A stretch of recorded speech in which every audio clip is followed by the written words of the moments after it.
Halo, selamat pagi saudara. Jumpa lagi bersama saya Glenny Soktania dalam Kompas Bisnis.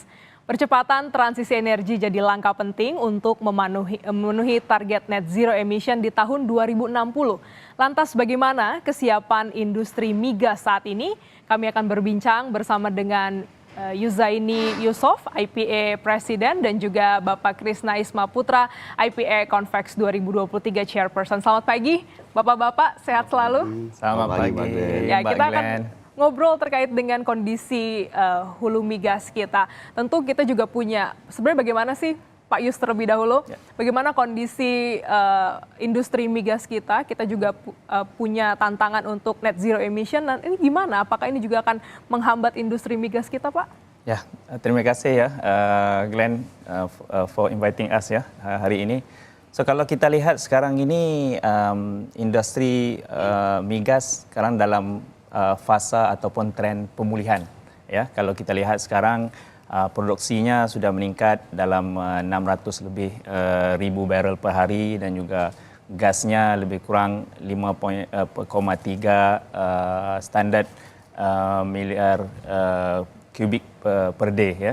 So kalau lihat memang targetnya di Indonesia ini pemerintah sudah memberi target 2030 1 juta barrel per hari untuk minyaknya dan gasnya dalam 12 miliar kubik feet per hari. Dan masih banyak pengeboran yang sekarang ini sedang berlaku ya. Semua perusahaan-perusahaan kami di Indonesia ini sudah melakukan banyak pengembangan dan pengeboran. Tapi itu masih lagi memerlukan lebih banyak lagi investasi untuk kedepannya. Kerana targetnya dari 600 itu mau pergi 1 miliar kan, dari 1 miliar di masih 2030. Masih selisih 400 ya, masih jauh ribu. lagi, masih 400 ribu. So investasinya itu yang paling penting lah ya. Dengan tantangannya juga dari segi investasi yang diperlukan dan juga semua perusahaan itu perlu mereducekan emisinya karena ada target net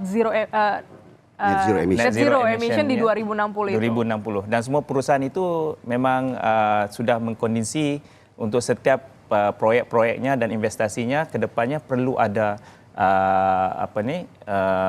reduction of emission lah. Contohnya melalui CCS project. CCS itu artinya carbon capture storage. Nah, ini kan juga mahal ya Pak. Tadi Bapak juga singgung soal investasi.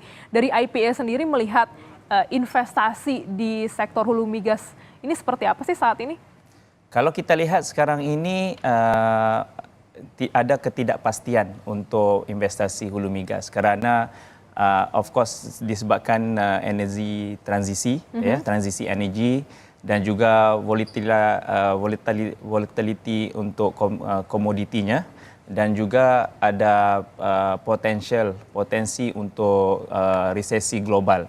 So jadi setiap perusahaan ini kami perlu beringatlah bila mau investasi di mana-mana aja kerana contohnya kalau perusahaan internasional ini kami akan melihat setiap negara kan di mana yang mempunyai improvement of fiscal term ataupun non fiscal term. Jadi comparisonnya dari negara ke negara itu amat penting sekali untuk investasi. Ya. Jadi bagaimana kepastian dari sebuah negara untuk investasi itu sangat mendukung daya tarik investor terutama untuk sektor hulu migas. Karena tadi Bapak juga singgung soal bagaimana harga komoditinya yang naik turun, ada juga tantangan untuk transisi energi. Ini artinya kalau transisi energi bauran kita akan lebih mengutamakan energi baru terbarukan. Nah, minyak dan gas ini tentu akan semakin berkurang atau seperti apa? Atau ini bisa jadi cadangan sebenarnya, Pak? Oke, kalau kita lihat ya dari segi energy roadmap, dari studi-studi dari konsultan ataupun daripada negara yang mengatakan walaupun energi terbarukan itu akan bertambah ke depannya. Tetapi kalau kita lihat dari kebutuhan energi setiap negara itu macam Indonesia berdasarkan studi kebutuhan energi itu akan 2-3 kali lipat ke depannya 2050. Kalau mengikut studi gasnya mungkin oil 2 kali lipat dan gasnya 4 kali lipat. So walaupun energi baru terbarukan itu akan bertambah, tapi peran migas itu kedepannya masih lagi penting, ya, sebab kebutuhan energinya makin bertambah sebab pertumbuhan ekonomi, pertambahan jumlah penduduk jumlah penduduk bertambah. Jadi disebab itu investasi dalam hulu migas itu agak penting, sangat penting supaya kita meneruskan, terutamanya di Indonesia. Karena balik lagi masih ada kebutuhan di dalam negeri terkait dengan energi. Nah, sedangkan investasi juga perlu digenjot. Nah, bagaimana sih Pak peran sektor hulu migas untuk mendukung transisi energi ini seperti yang ditargetkan pemerintah? Nah, itu kalau kita lihat ya, setiap perusahaan itu memiliki targetnya ke depan. Dan semua negara yang kita panggil sekarang ini ada tantangannya dari segi energi trilema. Ya, kalau kita lihat energi trilema itu dari segi energy security, ya, dan juga energy affordability dan juga energy sustainability. So setiap negara memerlukan energi, ya, energi semakin hari dan semakin tahun makin bertambah. Jadi investasinya diperlukan juga. So apa yang peran hulu migas, perusahaan hulu migas ini, kami akan terus bersama dengan pemerintah untuk menambah investasi, dan bila kita menambah investasinya kita perlukan ketetapan hukum dan juga ease of doing business in the country, dan juga pemerintah Indonesia perlu bekerjasama dengan setiap industri player, ya, untuk terus mendukung dan juga support, ya, dengan dari segi memberi kebijakan fiskal dan non fiskal ke depannya supaya lebih menarik investor ke Indonesia dari industri hulu migas ini. Wah, jadi transisi energi ini masih menjadi sektor yang menarik ke depannya, terutama dalam sisi investasi, tentu perlu didukung oleh berbagai macam pihak, terutama dari pemerintah, kepastian hukum, kebijakan fiskal yang juga bisa memberikan insentif, dorongan untuk ada investasi di Indonesia. Nah, ini juga kan yang menjadi highlight juga transisi energi dengan sektor migas begitu ya Pak Krisna. Ini juga yang menjadi sorotan di 2023. Nanti kita akan ngobrol bersama Pak Krisna bagaimana sih gelaran IPA Convex di 2023 ini, apa yang jadi pembeda tahun lalu dengan tahun ini, dan apakah ada kejutan juga di tahun ini. Tetaplah bersama kami saudara, karena usai jeda dialog kami akan kami lanjutkan di Kompas Bisnis.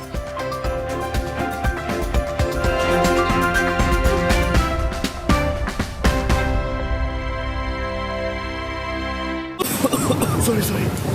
Di sini kita harus flu batuk. Minum Bodrek Flu dan Batuk PE dengan 3 okinya Bodrek, efektif redakan flu batuk. Bodrek Flu dan Batuk PE, pas dan efektif. Tanpa ngantuk.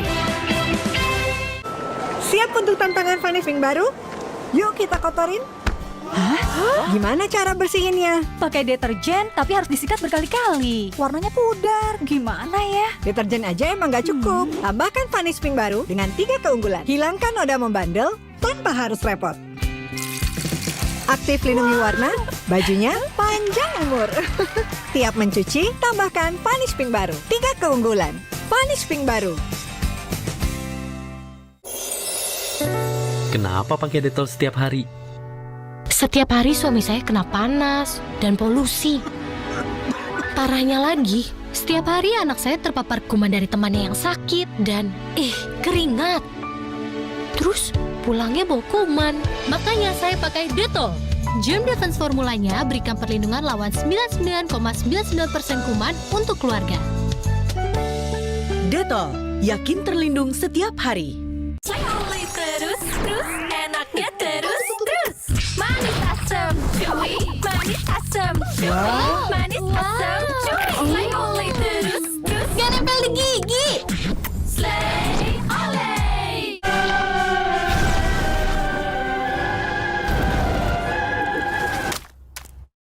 Tenang, ini bukan akhir dunia. Noda menetap tinggal dilap dengan formula terbaru Dulux Easy Clean. Alah, lapar sih. Aha, Roma Makis Abon aja. Ekstra abon, ekstra energi. Roma Malkis, banyak rasa, siap asik lagi. Sekarang isi 3 lebih banyak.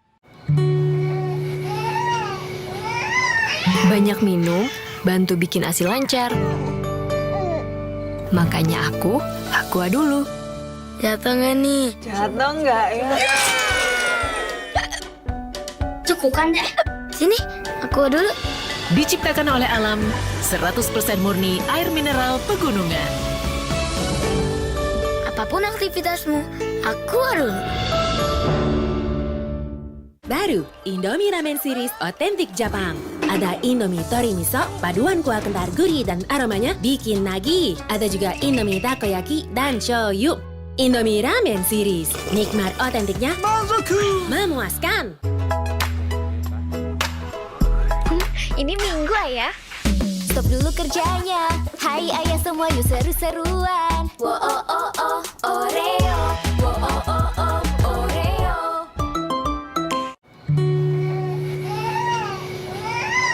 Banyak minum, bantu bikin ASI lancar. Makanya aku aqua dulu. Jatuh nggak nih? Jatuh nggak ya? Cukup kan deh. Sini, aku dulu. Diciptakan oleh alam, 100% murni air mineral pegunungan. Apapun aktivitasmu, aku dulu. Selamat datang, silakan. Emangnya ada waktu buat sakit kepala? Panadol Extra, cepat redakan sakit kepala dan nyeri yang mengganggu. Panadol Extra, cepat redakan sakit kepala, dapat diminum sebelum makan.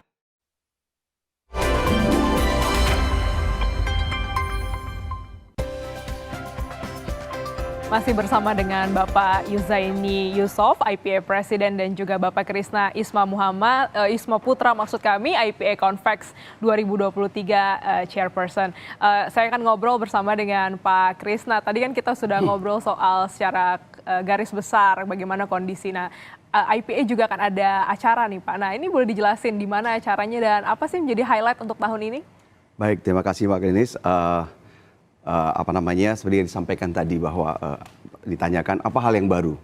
Yang paling baru adalah di IPA Convex ke-47 tahun ini kita menyelenggarakan di tempat yang berbeda dengan 46 Convex yang sebelumnya, yaitu kita biasanya mengadakan di JCC, tahun ini kita akan mengadakan di ASBSD. Seperti kita tahu bahwa ASBSD adalah satu fasilitas untuk convention dan exhibition ya. Jadi kita harapkan pada saat kita akan menyelenggarakan nanti di sana 2 minggu lagi, kualitas penyelenggaraannya tentu akan lebih baik. Itu yang kita akan targetkan adalah penyelenggaraannya itu adalah pada tanggal 25 sampai 27 Juli tahun 2023, sekitar 2 minggu dari sekarang. Dan hal-hal baru seperti biasa. Dari satu konflik ke konflik lain kita selalu membawa hal-hal baru sebenarnya. Tahun ini cukup banyak sebenarnya hal baru, tapi mungkin saya bisa sampaikan semua. Saya malah mengharapkan para pendengar untuk hadir nanti di acara itu, sehingga bisa melihat hal-hal baru itu. Selain dari tempat penyelenggaraan yang baru, hal lainnya adalah bahwa tahun ini IPA Convex ini dimulai dengan satu kegiatan, yaitu adalah kita menyusun yang namanya white paper. White paper ini adalah satu yang bisa disebut sebagai kertas kerja, usulan kepada pemerintah bagaimana kita akan memperbaiki hal-hal yang berkaitan dengan industri migas di Indonesia. Di white paper yang mendatang ini ada 2 topik penting yang akan kita bawa, itu adalah bahwa bagaimana memperbaiki iklim investasi, yang keduanya adalah bagaimana kita memanfaatkan CCS, CCUS atau menjalankan program CCUS di Indonesia. Jadi ini juga adalah hal penting, tadi sudah disinggung oleh Pak Yuzaini. Saya rasa itu adalah dan di dalam penyusunan white paper ini itu juga dimulai dengan kegiatan, dimulai dengan survei, melakukan analisis, melakukan berbagai FGD, sehingga kita sampai kepada sesuatu yang kita akan berikan rekomendasi kepada stakeholder di migas Indonesia. Ada white paper, IPA white paper. Nah, ini apa sih Pak harapannya untuk pemerintah? Di white paper ini sebenarnya seperti saya katakan tadi, kita memulai dengan diskusi pemerintah untuk memahami apa persoalannya yang kita hadapi saat ini. Kemudian kita, saya lupa menyebutkan, kita bekerjasama dengan Wood Mackenzie Consultant yang cukup dikenal. Kita dari pemahaman persoalan yang ada, kita mencoba menganalisisnya, kemudian mencari apa kira-kira solusi yang tepat. Solusi jangka pendek, menengah, ataupun jangka panjang. Sehingga itulah yang kita tuangkan di dalam rekomendasi kita. kepada pemerintah. Harapannya tadi dikatakan bahwa kebutuhan energi akan meningkat, kita harus menaikkan produksi, dan untuk menaikkan produksi kita perlu investasi. Dan untuk kita bisa mengharapkan investasi yang baik, kita perlu menciptakan suatu keadaan investasi yang kompetitif di tempat kita. Itu harapan kita semua. Gitu. Ini juga di tahun 2023 ini memilih tema adalah Enabling Oil and Gas Investment and Energy Transition for Energy Security. Nah ini boleh diceritakan apa yang akan dibahas, apakah ada juga penekanan-penekanan tertentu tentang keamanan energi? Oh ya, betul sekali. Seperti kita tahu di transisi energi ini, Pak Yus juga tadi sudah menyebutkan bahwa tentu kita semua sepakat bahwa transisi energi ini harus terjadi. Karena kita menginginkan adanya sustainability dari segi lingkungan ya. Sehingga kita mencoba bertransisi dari energi yang high carbon kepada yang low carbon. Transisi ini itu. Namun pada saat yang sama seperti Pak Yus katakan juga tadi adalah bahwa kita juga harus memperhatikan bahwa kita punya target pertumbuhan ekonomi. Kita ingin di tahun 2045 Indonesia emas, ada Indonesia emas di mana GDP Indonesia melebihi 20.000 dolar US. Dan pada saat itu mungkin kita akan jadi peringkat 5 dunia ya Indonesia. Dan untuk memastikan bahwa pertumbuhan ekonomi ini terjadi, bahwa ketersediaan energi itu harus ada, ya kan? Jadi oleh sebab itu kita sadar bahwa kebutuhan energi akan meningkat besar sekali. Bahwa porsi dari renewable energy yang lebih bersih atau lebih rendah karbon itu juga akan meningkat. Tapi ini saja pasti tidak akan cukup. Jadi perlu ada diisi oleh energi-energi yang lebih affordable dan sebagainya, yang kita tahu adalah dari oil and gas diantaranya. Di mana gas sendiri itu kita percaya bahwa dia cukup bersih dibandingkan dengan energi yang fosil lainnya. Sehingga dia bisa menjadi kita sebut sebagai bridging fuel dalam energi transisi ini gitu loh. Ya, jadi ini menjadi menarik melihat bagaimana industri migas itu juga bisa berperan dalam transisi energi dan juga mempersiapkan ada energi cadangan sewaktu-waktu menuju EBT. Kita juga harus mempersiapkan ada energi lain untuk bisa terus mendukung, mensupport kebutuhan energi untuk para masyarakat. Betul sekali. Kalau saya boleh tambahkan adalah bahwa karena kebutuhannya meningkat, persentasenya mungkin dari energi fuel akan turun persentasenya. Tapi karena kebutuhannya meningkat, dari segi volumenya akan sangat besar. Sehingga untuk memenuhi kebutuhan ini, kita perlu memastikan bahwa produksi oil and gas di Indonesia harus meningkat. Dan untuk itu investasi perlu terjadi dan perlu ditingkatkan. Hal lain lagi yang menjadi kontribusi dari oil and gas industri adalah CCS tadi. Bahwa kita tahu di Indonesia ini mempunyai, kalau saya anggap ada satu kelebihan lah. Kita anggap sebagai satu kelebihan di mana Indonesia ini memiliki cukup banyak depleted reservoir kita sebut itu ya. Dan juga saline aquifer di mana formasi-formasi ini bisa menjadi tempat penyimpanan CO2. Jadi artinya selain dalam artian energi transisi ini kami menyediakan energi untuk memastikan ketahanan energi, kami sendiri juga bagaimana dalam beroperasi harus rendah energi karena itu jadi target dari kami semua pemain. Dan yang tidak kalah pentingnya adalah kita juga bisa menyediakan satu opsi di mana industri lain bisa memanfaatkan reservoir ini untuk menyimpan karbonnya. Dan hal ini akan sangat membantu target pemerintah dalam mencapai NDC. Kira-kira begitu Mbak Gladys. Jadi menarik ya, ini terkait dengan industri sektor migas gitu. Nah, untuk acara sendiri Pak yang akan digelar 2 minggu lagi gitu ya di AISBSD, siapa aja sih Pak yang bisa datang dan bagaimana kalau mau datang perlu bayar atau gimana? Oke, saya akan sampaikan bahwa kita ada 2 event sebenarnya ya, kalau boleh dibagi 2. Yang satu adalah convention, di mana convention ini kita akan berdiskusi mengenai kebijakan, mengenai teknologi dan hal teknis lainnya, dan kita ada exhibition ya.